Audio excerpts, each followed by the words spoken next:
ಕಳಪೆ ಶೌಚಾಲಯ ಕಾಮಗಾರಿ ನೋಡಿ ಗರಂ ಆದ ಶಾಸಕ ದರ್ಶನ್ ಧ್ರುವನಾರಾಯಣ್.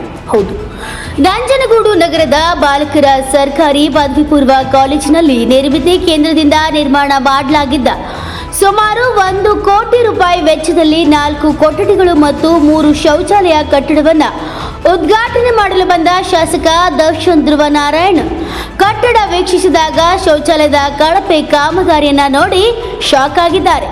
ಟೇಪ್ ಕತ್ತರಿಸಿ ಉದ್ಘಾಟನೆ ಮಾಡಿದ ಬಳಿಕ ಪರಿಶೀಲನೆ ನಡೆಸಿದ ಅವರು ಶೌಚಾಲಯಕ್ಕೆ ಅಳವಡಿಸಿರುವ ವಸ್ತುಗಳು ಕ್ವಾಲಿಟಿ ಇಲ್ಲ, ಕಳಪೆ ಗುಣಮಟ್ಟದ ಕಾಮಗಾರಿ ನಡೆಸಲಾಗಿದೆ ಎಂದು ಸುಮ್ಮನೆ ಕಾಲಿನಲ್ಲಿ ಟಚ್ ಮಾಡಿ ನೋಡಿದಾಗ ಎಲ್ಲ ಪೈಪ್ಗಳು ಕಳಚಿ ಬೀಳತೊಡಗಿದಾಗ ಶಾಸಕರು ಗರಂ ಆದರು. ಸರಿಯಾಗಿ ಕೆಲಸ ಮಾಡದೆ ಎಲ್ಲರೂ ಸೇರಿ ಆಟ ಆಡ್ತಿದ್ದೀರಾ ಏನ್ರಿ ಇದು ಕಾಮಗಾರಿ? ಇಂಥ ಕಾಮಗಾರಿಗೆ ಟೇಪ್ ಕಟ್ಟ ಮಾಡಲು ಯಾಕೆ ಕರೆದಿದ್ದೀರಿ ಎಂದು ಅಧಿಕಾರಿಗಳನ್ನ ಹೇಗಾಮುಗ ತರಾಟೆ ತೆಗೆದುಕೊಂಡ್ರು. ಈ ಕೂಡಲೇ ಗುಣಮಟ್ಟದ ವಸ್ತುಗಳನ್ನು ಅಳವಡಿಸಿ ವಿದ್ಯಾರ್ಥಿಗಳಿಗೆ ಅನುಕೂಲ ಮಾಡಿಕೊಡ್ಬೇಕಂತ ಖಡಕ್ ಸೂಚನೆಯನ್ನ ನೀಡಿದರು.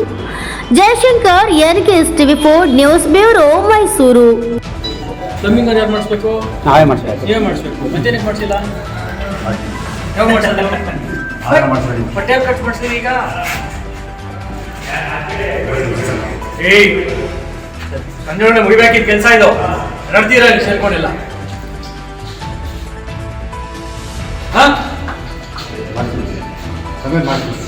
ಎಷ್ಟು ತಗೊಂಡ್ರೆ ಕಾಲ ಕರೀರೋ ಸರಿ ಇಲ್ಲ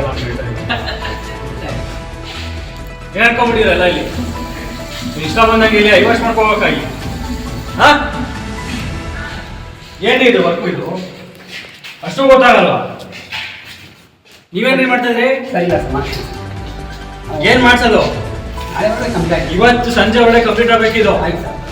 ಕಂಪ್ಲೀಟ್ ಆಗಿ ಫೋಟೋ ಕಳಿಸಿಲ್ಲ ಅಂದ್ರೆ ಬ್ಲಾಕ್ ಲಿಸ್ಟ್ ಮಾಡ್ತೀನಿ. ಅರ್ಥ ಆಯ್ತಾ? ರೆಡಿ ಮಾಡ್ತೀನಿ ಸಂಜೆ.